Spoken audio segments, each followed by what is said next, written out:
का डेफिनेशन क्या है, व्हाट इज बैंक।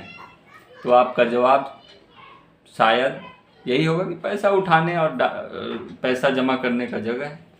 हाँ, सही मानों में कहें तो बैंक या फिर बैंक को अगर हम अच्छी तरह परिभाषित करें तो बैंक वह संस्था, वित्तीय संस्था है जो पब्लिक से डिपॉजिट को कलेक्ट करती है। बैंक वह वित्तीय संस्था है जो पब्लिक से डिपॉजिट को कलेक्ट करके पब्लिक को ही लोन के रूप में वह पैसा बांटती है। ये दो मुख्य कार्य हैं। और तीसरा सबसे प्रधान कार्य बैंक जो करती है वह है फंड्स का ट्रांसफ़र, यानी हमारे खाते से किसी और के खाते, किसी और के खाते से किसी और के खाते में पैसों का ट्रांसफ़र होता है। और यह कार्य कुछ निर्धारित नियमों के साथ और कुछ नियमन के साथ होता है। तो बैंक एक ऐसी वित्तीय संस्था है जो पब्लिक डिपॉजिट को कलेक्ट करके पब्लिक को लोन के रूप में प्रदान करती है। एक बैंक खाते से दूसरे बैंक खाते तक फंड्स का ट्रांसफ़र करती है और यह सारा कार्य एक नियम, एक सिस्टम से होता है जो बैंकिंग रेगुलेशन एक्ट को मानते हुए किया जाता है।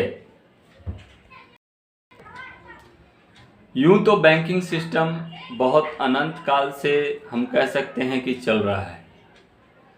एक्चुअल में बैंक शब्द इटालियन के बैंका शब्द से आया और भारत में बैंकों का चलन प्रथम बैंक हम कहें तो 1770 ईस्वी में बैंक ऑफ हिंदुस्तान के बैंक बना। और इसके बाद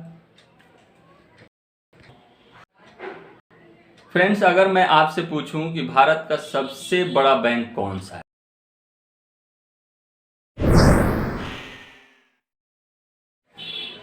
असल में दोस्तों स्टेट बैंक ऑफ इंडिया 3 बैंकों का मिला जुला रूप है। 1806 में बैंक ऑफ कलकत्ता, 1840 में बैंक ऑफ बॉम्बे, 1843 में बैंक ऑफ मद्रास। इन तीन बैंकों के मिलन से आज का स्टेट बैंक ऑफ इंडिया बना। 1921 में अंग्रेजी सरकार ने इन तीनों बैंकों को मर्ज कर दिया। मर्ज करने के बाद इंपीरियल बैंक ऑफ इंडिया का जन्म हुआ। यही इंपीरियल बैंक ऑफ इंडिया बाद में स्टेट बैंक ऑफ इंडिया के नाम से जाना गया।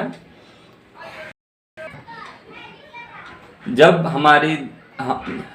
हमारा देश आज़ाद हुआ तो 1955 में imperial bank of India state bank of India के नाम से जाना जाने लगा।